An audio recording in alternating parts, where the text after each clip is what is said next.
my Meepo 3-link rear truck. Center ball joint. Again, you may want to strip this down and measure from the edge of the center ball joint to each of the major points on the axle, which is the threads end here, and then the threads for the end nut, and then maybe the end nut. But the important ones you'll want to measure is from here to the end of the threads on both sides. White bushing.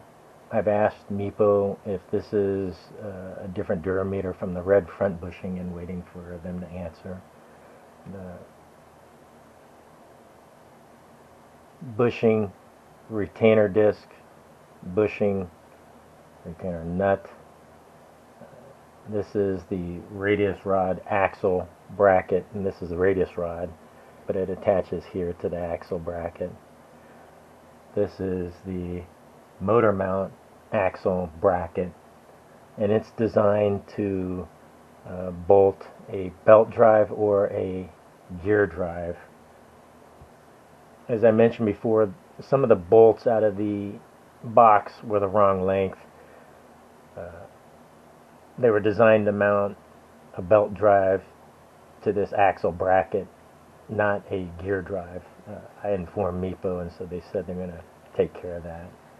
In any case, I had to scavenge longer bolts to attach these gear drives properly to this bracket. Additionally, some of the bolts in these brackets were too short and they were stripping out, so I had to find longer bolts for these brackets. Again, Meepo hopefully will fix that problem. Here are your radius rods. They anchor on the base plate, radius rod anchor holes. There's 3 of them on each side.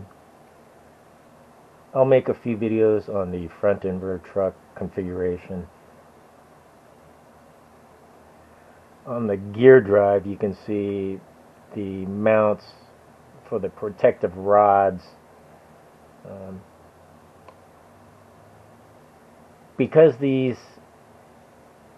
can move along the axle, those rods become almost useless, and yes, you can get a variable length rod. But this bracket is pretty good to prevent damage to the gears, so the brackets I've left on. If I ever decide on a configuration that I like and I'm going to keep it, then I might cut down or make some rods that'll protect those motors better.